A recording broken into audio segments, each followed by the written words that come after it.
Hello, everyone, and welcome to another video here on the Sports Daily Media Network YouTube channel. I'm your host, Sean Vowells. I've got Joe Meade with me, and today, Joe, we're going to be talking about Penn State and James Franklin on Friday night or Saturday afternoon or Sunday afternoon. We realized that Penn State was going to be moving on from James Franklin. This was announced after the second straight loss to a team in which they were 20 plus point favorites. And uh, while we thought this was a possibility, it seems things accelerated after the Northwestern loss. A lot of rumors coming in from Adidas and what they had and all that. But thoughts initially when you saw that they actually did it? Well, I was shell shocked. I think if this was going to happen, I thought it would happen toward the end of the year. Maybe I was naive to think that based on the new age of college football. I mean, Mike Gundy, clearly a different program, different situation. He was the staple of Oklahoma State. They fired him mid-season. So I guess in a way I shouldn't be that shocked, but it's more the unpredictable, which we're going to discuss. That's the whole point of this podcast and video. You don't fire a guy like that, hopefully, unless you have a really good succession plan. Say what you want about big game James, and we'll break down why it ultimately fell down in a second. Uh, he was one play away last year from playing in the national title game. He won a Big Ten title. He had Penn State usually a game or two away from the four-team college football playoff, and he's an elite recruiter. And Penn State consistently puts guys in the draft. Even in the pre-12 team, they were always in the New Year's Six bowl games. So this is a guy that objectively had I think, a pretty good tenure. And when you consider where they left off 2 years after probably the worst scandal in collegiate sports, uh, you have to say Penn State had a very good period of success under James Franklin. Unfortunately, when you're overshadowed by Ohio State winning two national titles in his tenure, Michigan winning a national title, and even schools like Michigan State, going to the four-team playoff over them. You know, I think the boosters clearly got sick of it, and uh, but I think history won't judge this tenure so harshly. I think he's probably the John Cooper. I'm going to give this analogy. He is the John Cooper of Penn State. He just could not win the big one. Didn't win enough significant bowl games either. It's the same way John Cooper did. I know bowl games don't mean the same. And unlike Ryan Day, he couldn't win that national title to completely save his tenure and save his probably overall legacy there as one of the as an all-time great. I mean, We clearly you're not going to compete with Paterno. When they expanded the playoff to 12 teams, we sort of rightfully said that this was sort of built for him. He could continue doing his thing and he would still make the college football playoff. He did last year. They get a good draw. They go to the semifinals, and that is not going to happen this year. Wouldn't have happened. But in this day and age, Joe, it does help to be a step ahead in the coaching search. And that's why I think this thing has sort of accelerated quickly for Franklin, for Gundy, for Pittman at Arkansas. Like, Yep. it helps to be ahead of the curve. You can get your donors in a line and present a package to these other coaches on what they're going to have when they're there. So interesting to see what will happen in the future. Let's just go over Franklin's time at Penn State a little bit. I have the Wikipedia page up here. 2 7-win seasons early on. That was right as the sort of scandal was being unfolded, or right after, and he did bring this program back from the dead. 11 wins, 11 wins, 9-11, 4-5 in the COVID year. I don't think anybody really, that season is just thrown out for a lot of coaches. 7-6 and 21, and then here's where they started to get things going: 11-2, 10-3, 13-3 last year. It really started to seem like they were going to be a staple in this 12-team college football playoff. They bring back a lot of talent from last year, despite having two first rounders, Abdul Carter and Tyler Warren, go. Expectations were high. They were as high as number 2 in the country, but things sort of all spiraled with 3 straight losses. But on the grand scheme of things, Joe, I think Penn State got everything they could have expected out of James Franklin.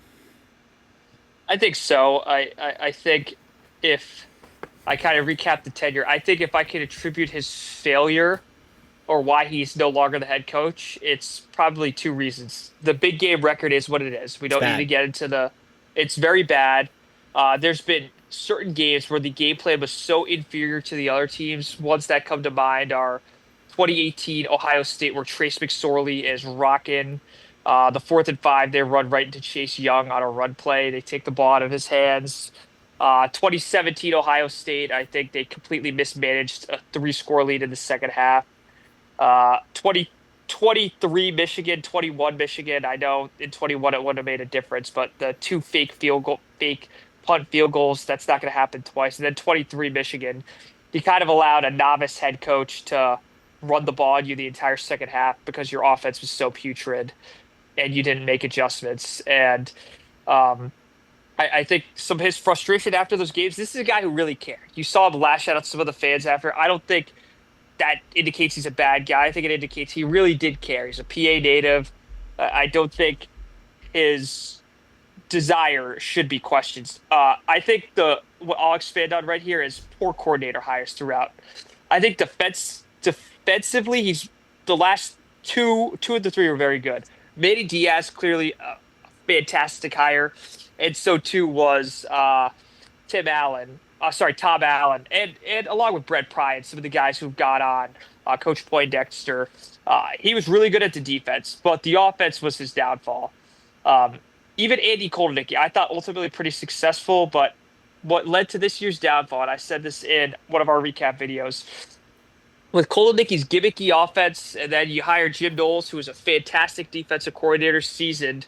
Uh, because Kolnicki's offense was so strange, they had to make so many exceptions in the offseason for practice that Jim Knowles couldn't fully expand his defense. I think that's the micro of what happened this year as to why they unraveled. But I think overall, it's a series of poor offensive coordinator hires that led them to fail in some of these big games. And that is why James Franklin will no longer be the coach. And I think this year was supposed to be the climax, right? And Josh Pate made an indicator. After that Oregon game, that was either going to be one loss that sprung them the way maybe Ohio State's loss to Michigan did, or it was going to sink them. And unfortunately, 2 weeks later, it's hard to believe we're doing this podcast right now, Sean. It is in this day and age, things can change really quickly. Look at UCLA. They're a fun team who are now favorites at home against a top half Big Ten team. So, Penn State, it'll be a tough situation for them the rest of the year. Drew Aller is out. Grunkmeyer will be their quarterback. The coordinators are both there as of the recording, and one of the offensive analysts is going to be the interim head coach. But, Joe, for the future, let's get into where does Penn State go next. A lot of people are throwing out names. Let's go in the order. If you're the Penn State athletic director, who are you calling first? So I want to get rid of the kind of mythical Make them coaching say candidates. no. Yep, make them say no. Yeah, Yep. the make him say no's are Urban Meyer. John Gruden, I think there's a slight chance because I don't really believe he's going to go back to the NFL. I just don't know if Penn State wants to take that risk. I think John Gruden would actually take that job. Dayton native.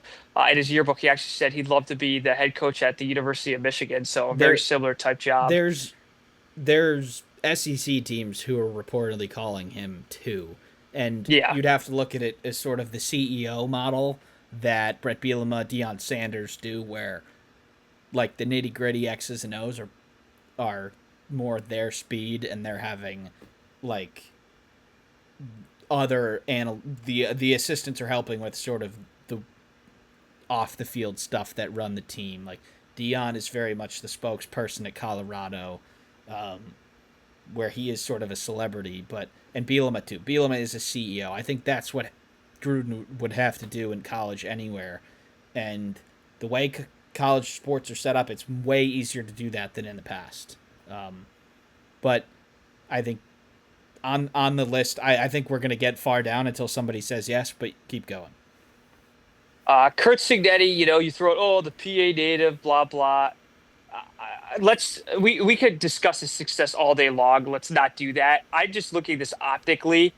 He has Indiana humming. The buyout's insane. Yep. He's gonna get another raise this year, unless Indiana's AD's on drugs, or and let's just call it what it is. He's in his mid 60s. Now, I'm Yep. not going to speculate and call him old, but very few coaches make that move at that age, unless it's an NFL type job. Yeah, and Signetti's family is apparently not on good terms with Penn State, like at all. So I would think that that would just be out of the ordinary move for both parties, really.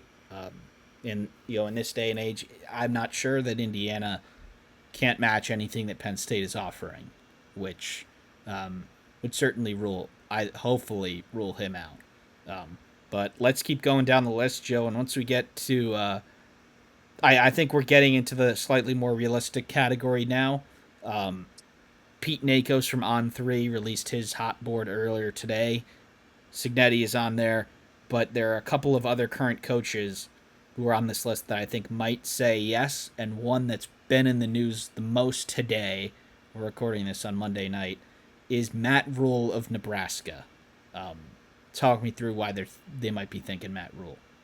Matt Rule grew up a diehard Penn State fan. His alma mater. I believe he had some sort of relationship with Joe Paterno. I don't think as intense as Greg Schiano, if you remember that 2017 debacle. If not, Google the song "The Schiano Man." You know, kind of a comedic relief of a really crappy situation all around. But getting back to Matt Rule here, one thing that really speaks to me is Pat Kraft was the AD at Temple when Matt Rule was the head coach there. That was kind of Matt Rule's first real success as a head coach before going on to Baylor and then Panthers and Nebraska. One thing that really spoke to me today, and I'm not in optics, I wasn't a communications major, I really don't know. He didn't flat out say no. He said, I'm happy at Nebraska, but he went on this long rant about how he loves Penn State. He met his wife there. He loves James Franklin, but he's happy at Nebraska. Yeah, There's back to me channels there, going on. Joe, to me that sort of answer means that he wants to have a conversation with them.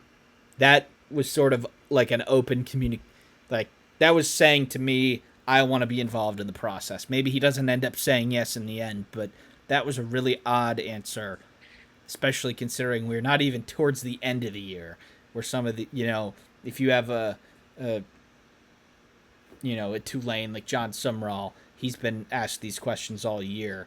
But if it's like week 11 or week 12 and your season's your season, you get asked these questions, you say, look, I'm focused on ending the season here. He didn't really say that, and with more of the season to go, it's easier to say that.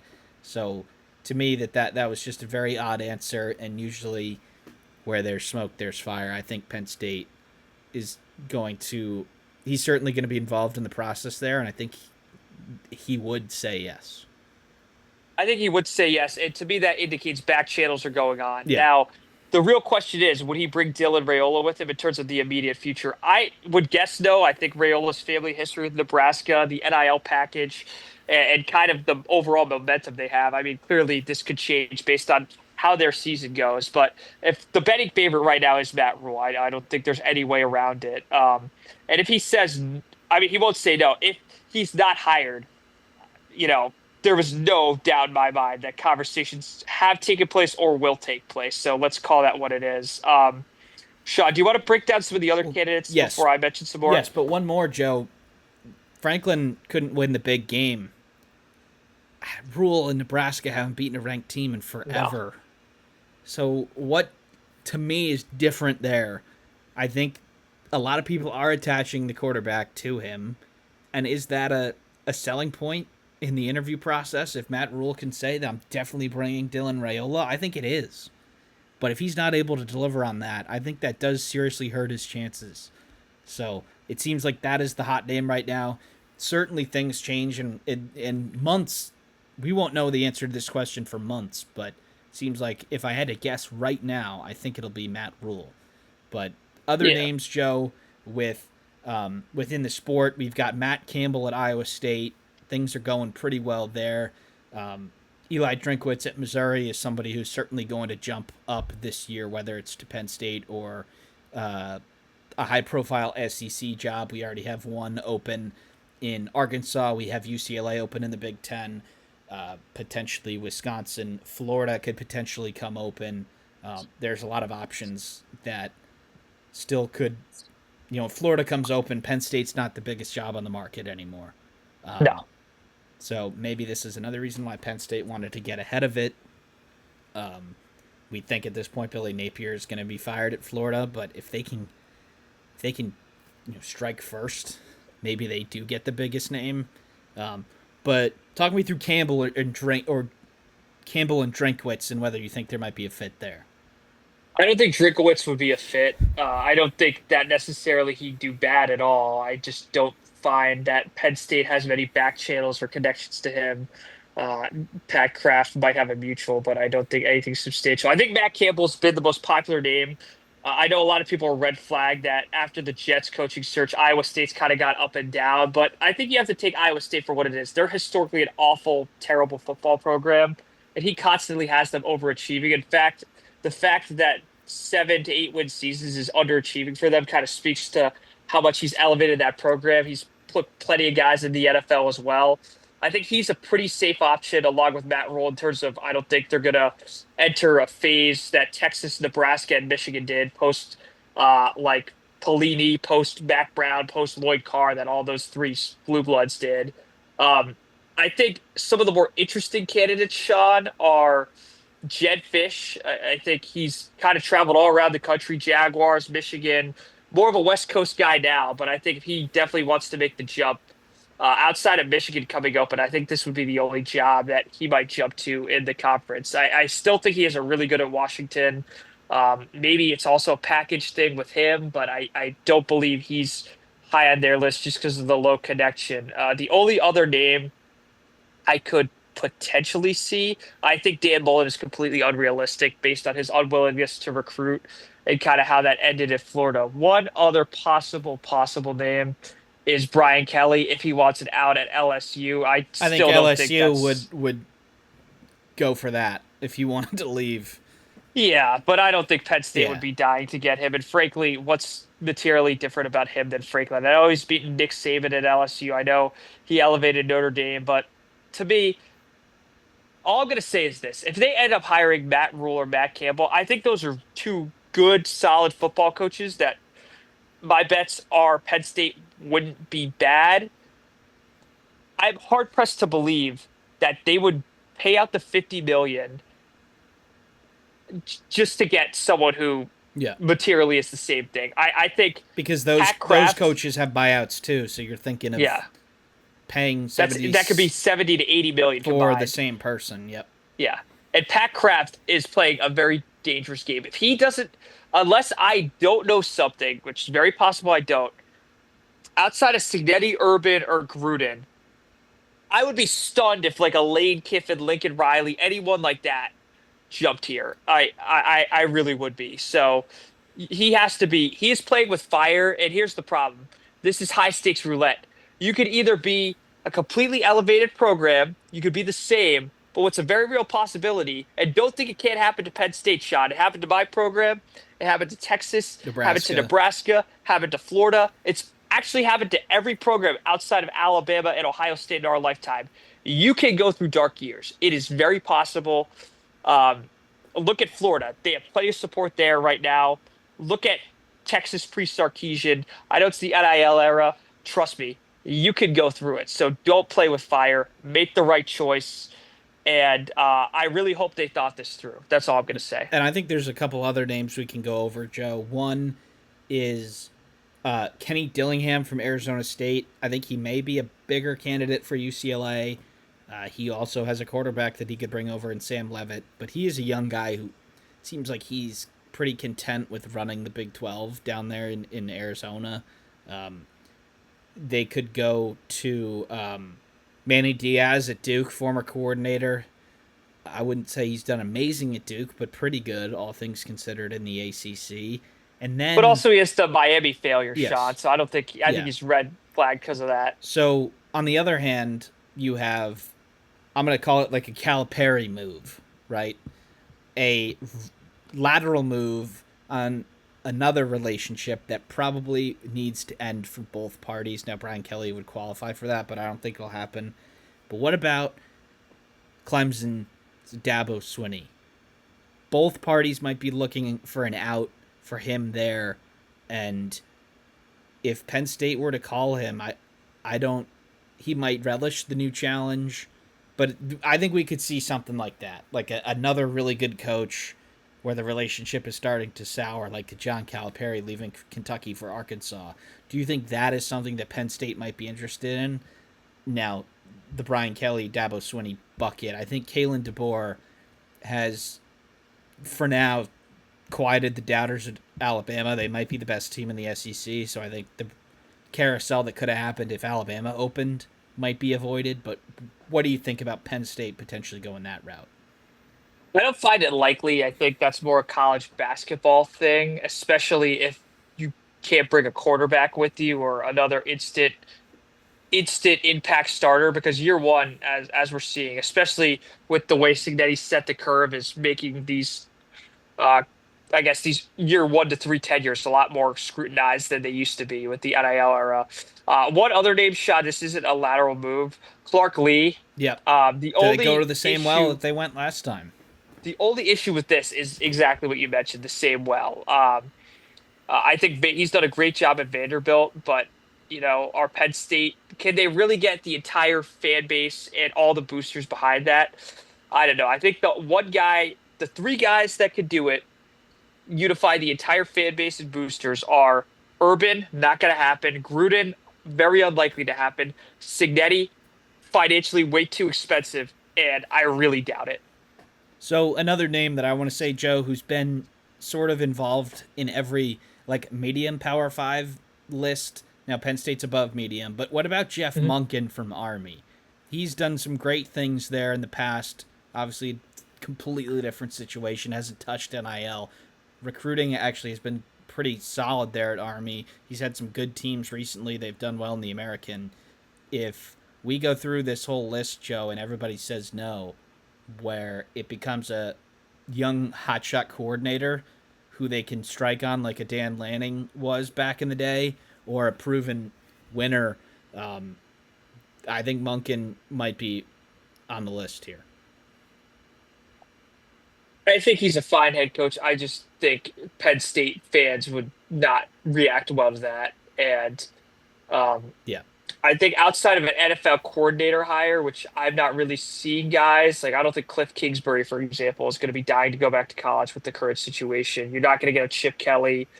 You're not going to get a. You're not going to get like a. I'm just trying to think of a young coordinator, like a Joe Brady type. I think those are completely unrealistic. I think the NFL is so much a better lifestyle now Yeah. than dealing with college, unless there was a internal connection. So I think this is probably the most unpredictable coaching search if they go off Matt Rule. Yeah. If they don't hire Matt Rule, I would be not shocked. If it's not Rule, Campbell, I would be pretty surprised. And I think if someone does the Calipari, I'd be shell shocked. I think they should aim for higher than Rule, and with them being first, I think they have a chance to strike the best name, right?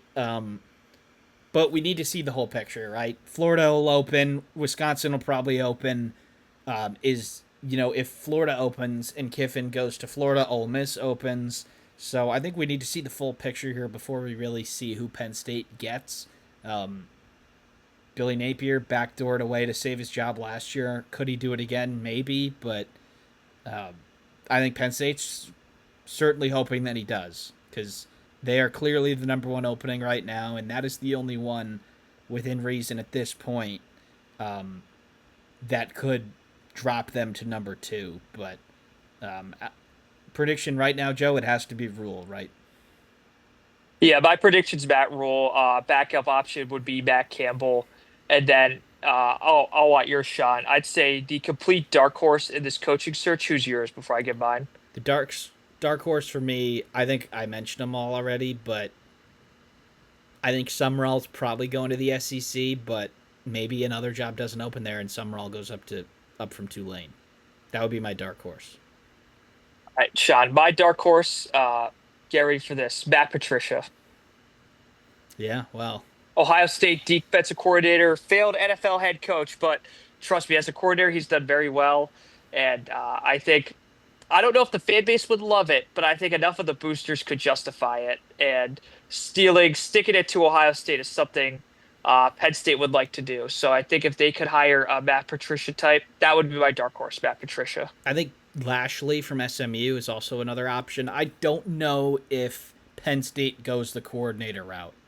I don't remember a big time program doing that unless it was an internal move or somebody who's been there before.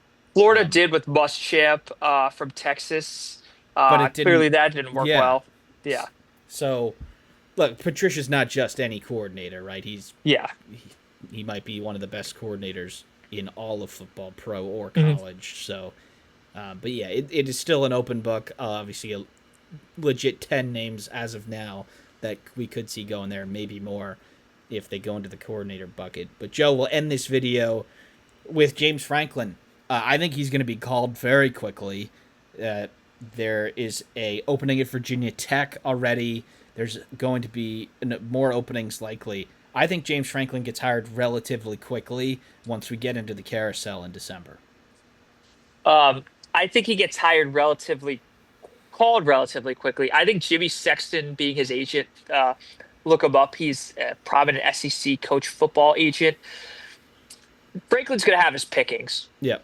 So to me, if I'm going to make a prediction shot, I think the guy takes a year off. I think he And maybe wait. does Yeah. broadcasting, waits for the right opportunity. I think in a way, I listened to Matt Rule after he was fired from the Panthers. I think that was the best thing that happened to him in a way. I think it kind of let the landscape settle because I don't know if Franklin wants to walk into Florida, for an example, and I don't think and have crazy expectations. I don't think they'd want him, honestly. I But don't think they'd want him. I think Arkansas would want him. I think that'd be the exact same as Calipari minus the Natty.